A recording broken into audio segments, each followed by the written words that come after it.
Assalamualaikum warahmatullahi wabarakatuh. Innal hamdalillah nahmaduhu wa nasta'inuhu wa nastaghfiruh wa na'udzu billahi min shururi anfusina wa min sayyiati a'malina. May yahdihillahu fala mudilla lahu wa may yudlil fala hadiya lahu. Wa asyhadu an la ilaha illallah wahdahu la syarika lahu wa asyhadu anna Muhammadan 'abduhu wa rasuluh. Ya ayyuhalladzina amanu taqullaha haqqa tuqatih wa la tamutunna illa wa antum muslimun. Amma ba'du fa inna asdaqal hadithi kitabullah wa khairal hadyi hadyu Muhammad sallallahu alaihi wasallam wa syarrul umuri muhdatsatuha wa kullu muhdatsatin bid'ah wa kullu bid'atin dhalalah wa kullu dhalalatin finnar. Ikhwan fillah a'azakumullah, saudara-saudara jamaah zuhur Masjid Al-Amin yang muliakan Allah. Al-Kabair kita masuk ke kajian yang ke-9, yaitu berdusta atas nama Nabi. Pembahasan dosa-dosa besar yang ke-9 adalah berdusta atas nama Nabi.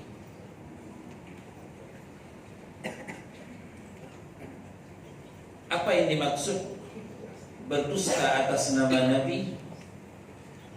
Yaitu mengatakan yang tidak pernah datang dari Nabi lalu dikatakan datang dari Nabi. Yang tidak pernah Rasul katakan lalu dikatakan hadis Rasul. Qala Rasulullah sallallahu alaihi wasallam, Rasul telah berkata begini.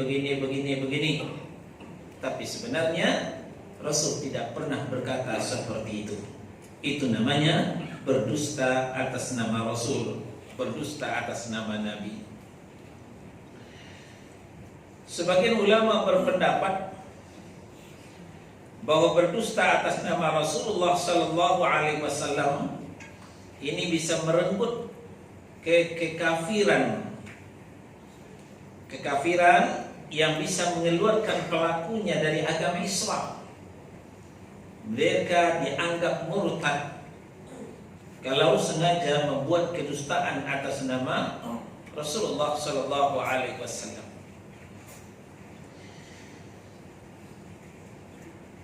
Di antara dalil yang melandasi pembahasan ini, penulis Imam Az-Zahabi rahimahullah ta'ala menurunkan sebuah hadis yang dikeluarkan oleh Imam Al-Bukhari dan Muslim. Kata Nabi sallallahu alaihi wasallam, "Inna kadiban alayya laisa kakadibin ala ghairi. Man kadaba alayya 'amidan falyatabawwa maq'adahu minan nar." Sesungguhnya berdusta atas namaku itu tidak sama dengan berdusta atas nama orang lain. Nah, mungkin sekarang sudah biasa, Pak, terutama di negeri kita. Ketika kita mendapatkan berita, kita tidak bisa langsung percaya. Jadi sekarang musim hoax, musim bohong, ya. Nah, hoax dengan nama Nabi tidak sama dengan hoax dengan sesama kita. Kalau sesama kita barangkali sudah biasa, sudah tidak asing lagi, walaupun ini tercela dalam agama. Tapi melakukan hoax atas nama Nabi, ini dosanya lebih berlipat, dosanya lebih besar. Ini yang dikatakan Nabi sallallahu alaihi wasallam, berdusta atas namaku tidak sama dengan berdusta atas nama orang lain selainku, kata beliau. Ujung hadis, beliau menyampaikan ancaman. Maka dari itu, man kadzaba alayya, barang siapa yang berdusta dengan sengaja atas namaku, ya, man kadzdzaba alayya 'amidan, barang siapa yang berdusta dengan sengaja atas namaku, falyatabawwa maq'adahu minan nar, maka hendaklah dia bersiap-siap mengambil tempat di dalam neraka, kata Nabi sallallahu alaihi wasallam. Demikian ancaman keras terhadap orang yang mengatakan apa yang tidak pernah Rasul katakan, atau yang lebih dikenal dengan hadis-hadis maudhu, hadis-hadis palsu. Jadi sebelum sekarang beredar hoax, ternyata hoax ini sudah sejak lama, sampai Nabi SAW juga tidak terlepas korban daripada hoax itu. Banyak orang-orang mempelintir, banyak orang-orang yang memanfaatkan, mengataskan nama beliau, padahal beliau tidak pernah mengatakan itu.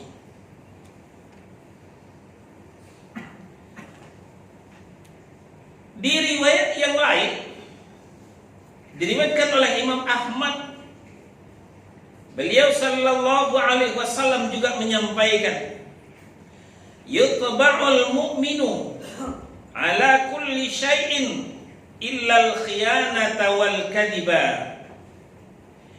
Watak seorang mukmin bisa bermacam-macam, melainkan tidak untuk berwatak pengkhianat dan pendusta.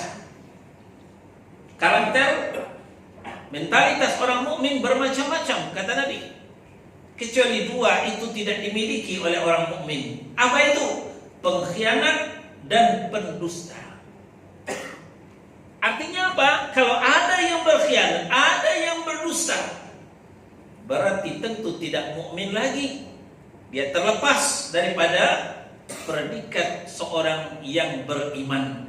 Ini menurut Nabi sallallahu alaihi wasallam. Maka berhati-hatilah kita terhadap sikap khianat dan sikap berdusta. Karena dalam hadis yang populer kita juga mendengar dari Nabi sallallahu alaihi wasallam, khianat dan pendusta itu dua karakter daripada tiga karakter munafik yang disampaikan Nabi dalam hadis Abu Hurairah, juga riwayat Al-Bukhari dan Muslim. Ayatul munafiqi thalathun, tanda munafik itu tiga. Idza haddatsa kadzaba, wa idza wa'ada akhlafa, wa idza tumina khana. Bila berkata dusta, bila berjanji ingkar, bila dipercaya khianat. Nah, makanya tadi dikatakan Nabi sallallahu alaihi wasallam, watak kaum muslimin bisa bermacam-macam, tapi tidak untuk khianat dan pendusta. Itu tidak dimiliki oleh orang yang beriman.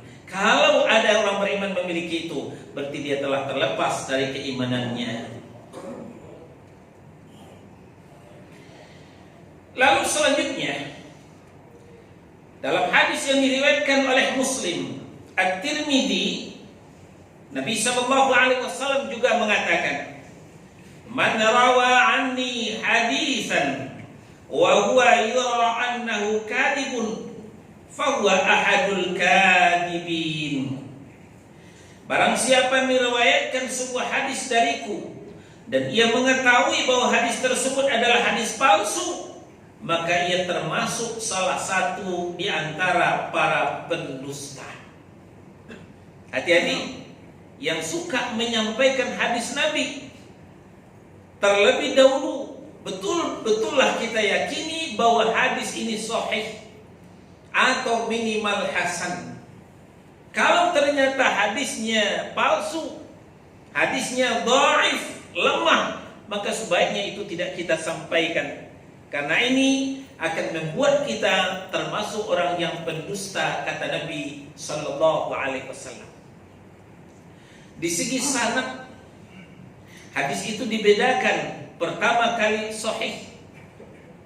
Sahih, tidak ada cacat sedikit pun juga. Di antara sanadnya terpercaya. Terpercaya kejujurannya, terpercaya hafalannya. Maka hadis ini sahih. Tapi kemudian Ketika hafalannya cacat, orangnya jujur, tapi hafalannya cacat, dia pelupa umpamanya, maka hadis itu akan turun derajatnya menjadi hasan. Apalagi nanti kalau sanadnya itu, di antara sanadnya itu terkenal cacat kejujurannya, dia biasa bohong, maka hadis itu akan turun lagi menjadi dhaif, menjadi lemah. Apalagi kalau sanadnya itu tidak ditemukan atau terputus, yang disebut juga dengan la aslalah, tidak ada asalnya hadis itu sama sekali. Hadis dari si A, dari si B, dari si C, lalu habis, nggak ada lagi. Lalu loncat aja kepada Nabi. Nah, itu nggak bisa dibenarkan. Itu hadis itu adalah hoax, hadis itu adalah palsu. Nah, kalau kita sudah tahu hadisnya palsu, kita sampaikan juga, kita share juga, berarti kita termasuk orang yang berdusta, kata Nabi sallallahu alaihi wasallam.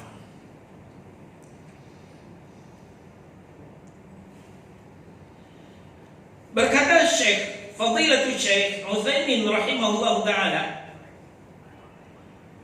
berdusta atas nama Allah dan Rasulnya merupakan bentuk dusta yang paling besar. Ini berdasarkan Al-An'am surah yang ke-6 ayat 144. Kata Allah, "Faman azlamu mimman iftara 'ala Allahi kadiban liyudillan nasa bighairi 'ilm innallaha la yahdil qaumadz zalimin." Siapakah lagi yang lebih zalim daripada orang-orang yang mengadakan kebohongan terhadap Allah? Untuk apa? Untuk menyesatkan orang-orang tanpa pengetahuan. Sesungguhnya Allah tidak akan memberi petunjuk kepada orang-orang yang zalim tersebut. Kalau Allah menanyakan, siapa lagi yang lebih zalim? Ini bukan berarti, bukanlah berarti Allah itu tidak tahu. Nah, ini yang disebut dengan istifham lil inkari. Gaya bahasa Allah bertanya, tapi sebenarnya Allah mengingkari. Yang dimaksud oleh Allah adalah tidak ada lagi yang lebih zalim daripada orang yang membuat kedustaan atas nama Allah, kedustaan atas nama Rasulnya, dengan tujuan untuk menyesatkan manusia, menyesatkan kaum muslimin. Maka kita dapati yang rajin membuat hadis palsu ini adalah agama Syiah. Yang rajin membuat memalsukan hadis ini adalah Syiah. Di antara yang populer adalah pesan Rasulullah SAW bahwa khalifah pengganti beliau adalah Ali bin Abi Thalib. Ini hadis orang Syiah. Ini tidak ditemukan dalam kitab-kitab hadis. Ini di antara contoh hadis palsu yang dibuat oleh mereka. Terakhir, kita juga mendengar Imam Syiah mengatakan bahwa virus corona itu bukanlah dari Tiongkok. Virus corona itu bukanlah datang dari Cina, tapi dari agamanya Abu Bakar, dari agamanya Umar, dari agamanya Utsman, dari Aisyah, dan dari sahabat Nabi yang mulia yang sebelumnya telah mereka kafirkan. Nah, ini di antara kebohongan yang mereka ada-adakan.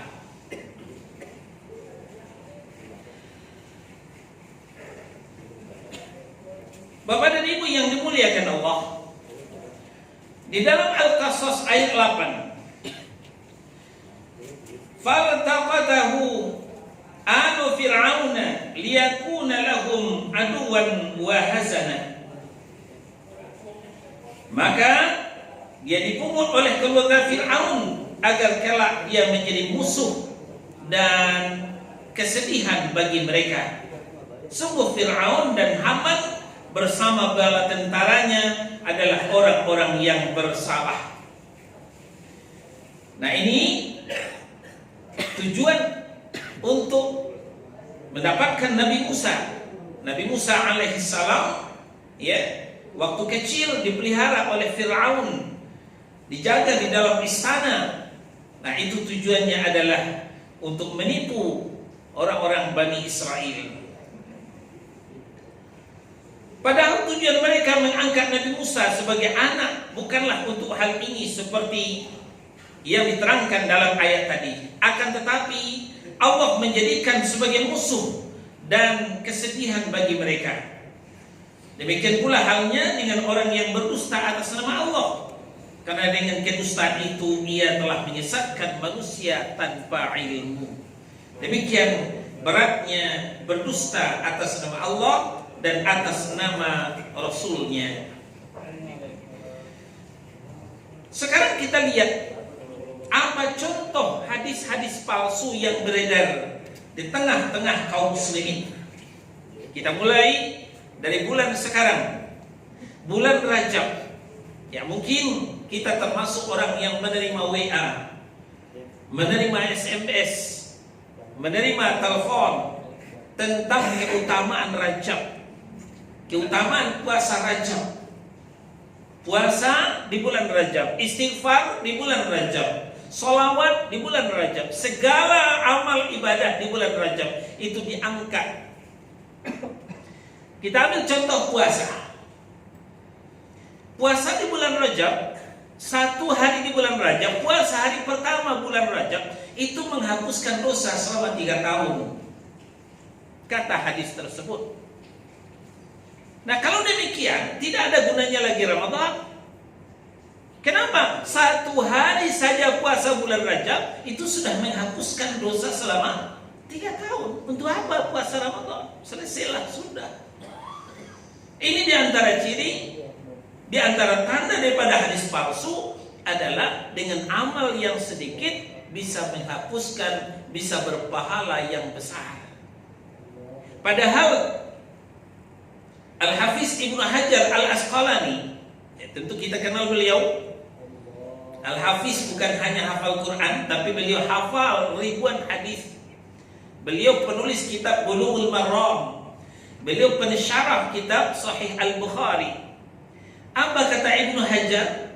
Tidak ditemukan satu hadis pun yang melandasi ibadah di bulan Rajab, puasa di bulan Rajab, sholawat di bulan Rajab, ibadah-ibadah tertentu di bulan Rajab.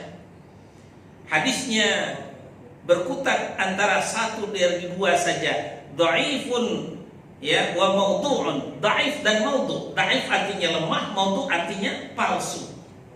Itulah hadis-hadis tentang keutamaan bulan Rajab. Bukan berarti tidak boleh beribadah di bulan Rajab. Ya, kalaupun puasa bulan Rajab, tetap puasa Senin Kamis, tetap puasa Ayyamul Bid, tetap puasa Nabi Daud. Bukan puasa Rajab namanya. Meskipun itu dilakukan di bulan Rajab. Nah, kemudian masuk lagi Sya'ban juga seperti itu. Banyak kita dengar hadis-hadis yang bermasalah di bulan Sya'ban. Selesai Sya'ban, masuklah Ramadan. Juga diawali dengan hadis palsu. Apa bunyinya? Man fariha bidukhuli Ramadan harramallahu jasadahu 'alan niran. Barang siapa yang bergembira dengan masuknya bulan Ramadan, maka Allah telah haramkan jasadnya dari api neraka. Kalau begitu nggak usah puasa, cukup bergembira saja masuk Ramadan, sudah selesai, sudah aman kita dari api neraka.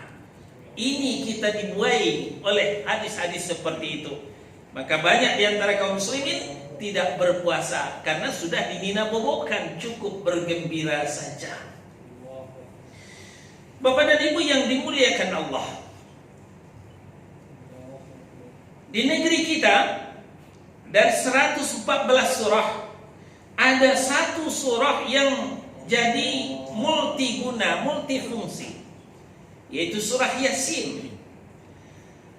Untuk naik rumah baru dibacakan Yasin. Ada yang lahiran dibacakan Yasin, yang meninggal dibacakan Yasin, 7 bulan juga dibacakan Yasin. Apa saja yang dilakukan kaum muslimin di Indonesia itu selalu diisi dengan Yasin. Nah, maka muncullah istilah Yasinan. Dan mungkin kita juga pernah membaca kitab Yasin Fadilah, yaitu tentang keutamaan Yasin. Barang siapa yang membaca Yasin 1 kali, maka pahalanya sekian. Pahalanya sekian. Ya, ini yang membuai kaum muslimin, sehingga kaum muslimin tidak mau membaca surah yang lain, cukup Yasin saja. Tidak mau pelajari surah-surah yang lain, 113 surah yang lain, cukup membaca Yasin saja. Tapi tidak banyak yang tahu, saudara-saudara, ternyata Yasin itu sebenarnya tidak ada keutamaannya dengan surah-surah yang lain. Dan hadis-hadis itu semuanya berputar antara dhaif dan maudhu'. Ini kitab sudah lama saya lihat di sini, tapi ya mungkin jarang yang membaca. Judulnya Yasinan, ya. Ada di kotak kecil ini. Saya sudah lama melihatnya, tapi mungkin jarang membaca. Apa isinya? Dalam kitab ini diturunkan 18 hadis tentang keutamaan Yasin. Ada sekitar 18 hadis yang menjelaskan tentang keutamaan Yasin. Tapi semua hadisnya itu jangankan sahih, hasan pun tidak. Ya, jangankan sahih, hasan pun tidak.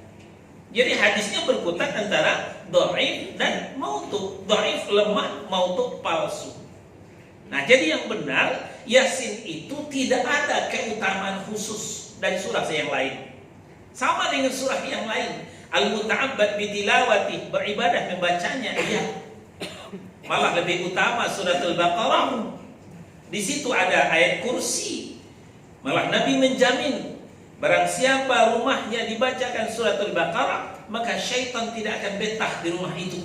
Syaitan lari tunggang langgang dari rumah itu. Lebih utama surah Kahfi.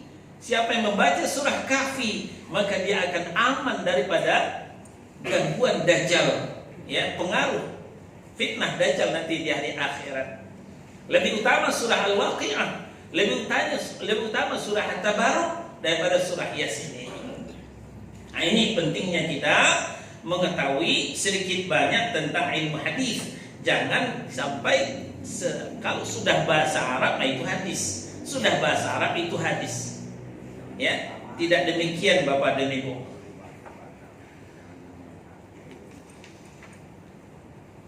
Selanjutnya Nabi SAW menjelaskan dalam hadis yang lain, man taqawwala ma lam aqul. Barang siapa yang mengatakan apa yang tidak pernah kukatakan, falyatabawwa maq'adahu minan nar. Maka carilah tempat tinggal di dalam neraka, kata Nabi SAW. Jadi yang mengatakan yang tidak pernah dikatakan Nabi, menyampaikan apa yang tidak pernah disampaikan oleh Rasul, itu sudah termasuk kita berdusta atas Nabi, berdusta atas nama Rasul. Nah, jadi kalau kita rajin membaca, Fadilatul Syekh Muhammad Nasiruddin Al-Albani rahimahullah ta'ala telah mengelompokkan hadis-hadis yang sahih, hadis-hadis yang dhaif, dan hadis-hadis yang palsu. Itu sudah disortir, sudah dipisah-pisahkan. Ya, tinggal kita untuk menelusurinya supaya kita jangan bercampur aduk ya dalam pemahaman kita.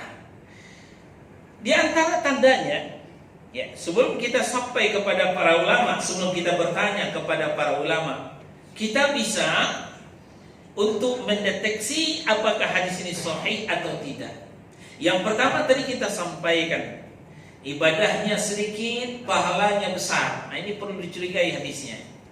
Seperti yang tadi dikatakan, puasa hari pertama di bulan Rajab menghapuskan dosa selama 3 tahun. Ini nggak benar.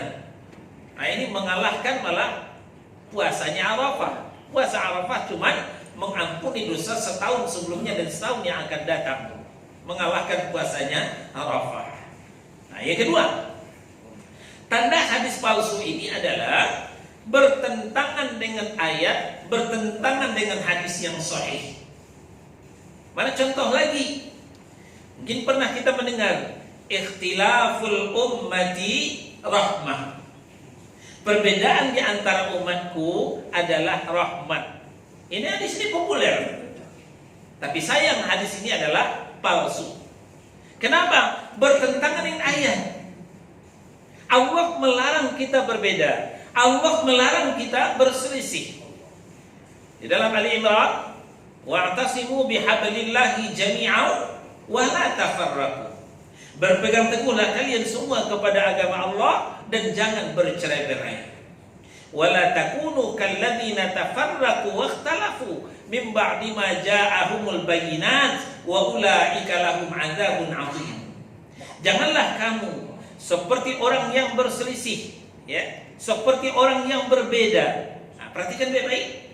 Seperti orang yang berselisih saja tidak boleh, seperti orang yang berbeda saja tidak boleh, apalagi benar-benar berselisih, benar-benar berbeda. Ya, mim ba'di ma, setelah datang petunjuk, setelah ditegakkan hujjah, kalau masih berselisih juga, masih berbeda juga, fa ulaika lahum 'adzabun 'adzim. Itulah mereka yang akan mendapatkan azab yang besar, kata Allah Subhanahu wa taala. Ini bertentangan dengan ayat. Nah, kemudian bertentangan dengan hadis yang sahih. Nabi mengatakan al-jami'atu rahmah. Berkumpul itu yang mendatangkan rahmah. Sebaliknya wal firqah adzab. Bercerai-berai itu akan mendatangkan azab, kata Nabi sallallahu alaihi wasallam. Tapi ternyata sekarang dibalik. Ikhtilaful ummati rahmah. Berbeda-beda itu mendatangkan rahmah. Nah, ini bertentangan dengan ayat dan bertentangan dengan hadis. Lalu satu lagi saya lupa. Kembali ke bulan Ramadan. Ya, kenapa kita lihat banyak orang di siang Ramadan itu tidur? Ya, habis sholat zuhur tidur. Ya, didukung oleh hadis. Apa hadisnya? Naumus shaim ibadah. Tidurnya orang puasa adalah ibadah.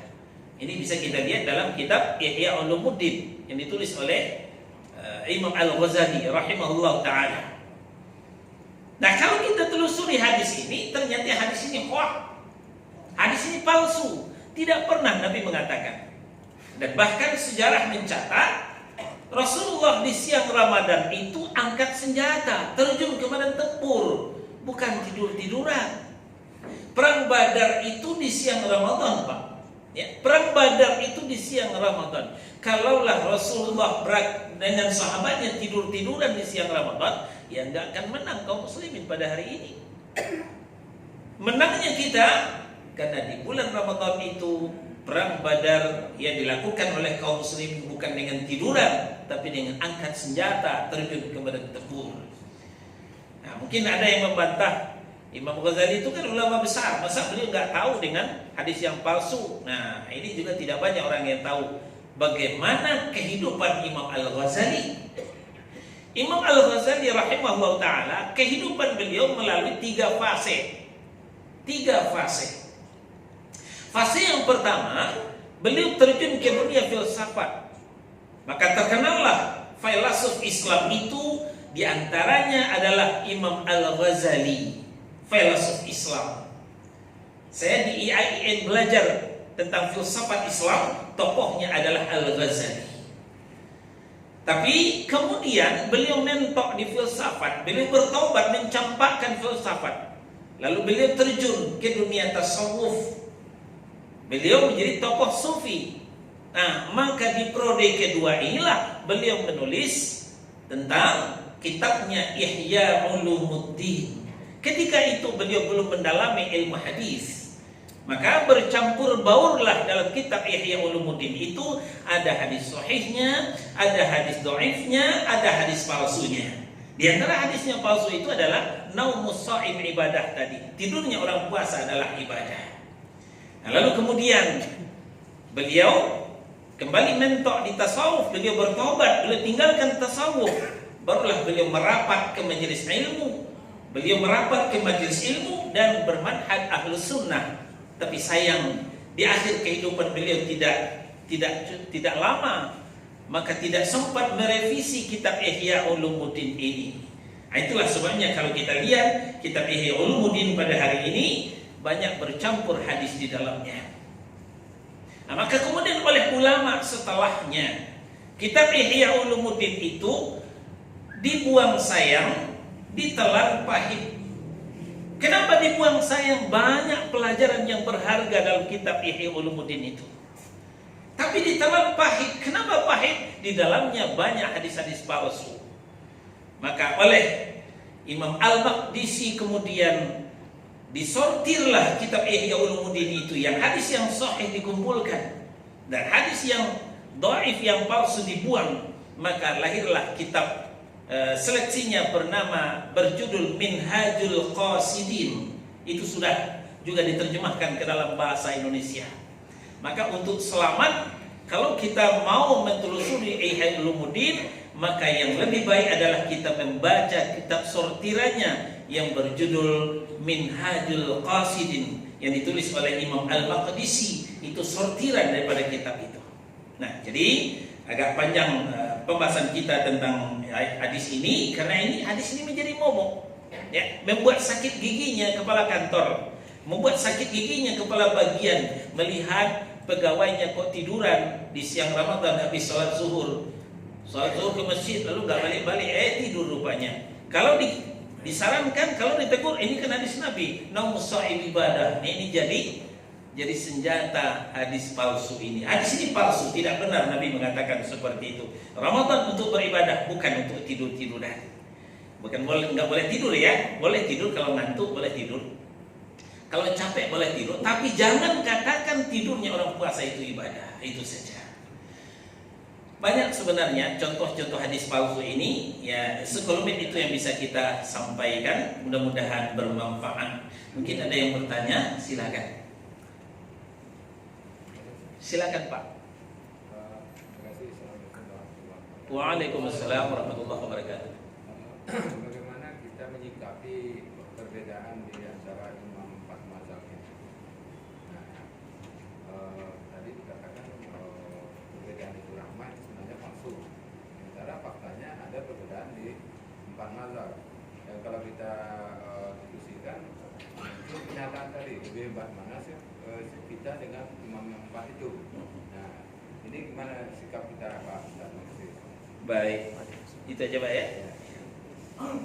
Sebelum saya menjawab pertanyaan Bapak, perlu kita sampaikan dulu. Para ulama kemudian membagi perbedaan itu kepada dua. Ya, perbedaan itu disebut dengan ikhtilaf. Ada dua macam ikhtilaf. Pertama, ikhtilaf tanawwu atau disebut juga ikhtilaf alternatif. Yang kedua, ikhtilaf tadad, disebut juga dengan ikhtilaf kontradiktif. Perbedaan imam madhab. Nah, ini kita menukik. Perbedaan madhahibul arba'ah itu adalah ikhtilaf tanawwu, ikhtilaf alternatif. Ya, yang kita boleh memilih satu di antara yang berbeda itu. Kenapa? Yang berbeda itu sama-sama datang dari Rasulullah Shallallahu Alaihi Wasallam. A'immatul arba'ah, imam mazhab yang empat, Abu Hanifah, Imam Malik, Imam Syafi'i, Imam Ahmad. Keempat imam ini adalah ahlus sunnah wal jamaah. Beliau itu mengeluarkan fatwa semuanya berdasarkan hadis Nabi, hadis yang sahih. Ya, cuman berbeda memahami. Ya, berbeda memahami. Kadang mengambil hadis ini, kadang mengambil hadis ini, itu berbedanya. Maka disebut dengan perbedaan yang alternatif yang kita boleh memilih. Ya, silakan, itu dibebaskan. Kemudian yang disebut dengan perbedaan yang mendatangkan adab itu adalah perbedaan yang kontradiktif atau perbedaan yang tadar itu tadi, yaitu yang satu ada landasannya dari hadis yang sahih, yang satu tidak ada landasannya. Nah, itu kita tidak boleh memilih. Nah, kita akan berikan contoh perbedaan yang alternatif. Dalam sholat ada beberapa orang bersaudara, ya, si A, si B, si C, katakanlah 3 dulu, ya. Si A ketika ruku, apa yang dibaca A, dia menjawab subhanallah azim, subhanallah azim, subhanallah azim. Ditanya si B, ruku baca apa B? Dia baca subhanakallah wa bihamdika Allahumma ufirli. Ditanya si C menjawab subhanallah azim, tambah lagi wa bihamdi, subhanallah azim wa bihamdi, subhanallah azim wa bihamdi. Beda 3. Manakah yang benar? Tiga-tiganya benar. Tiga-tiganya datang dari Nabi SAW. Tiga-tiganya hadisnya sahih.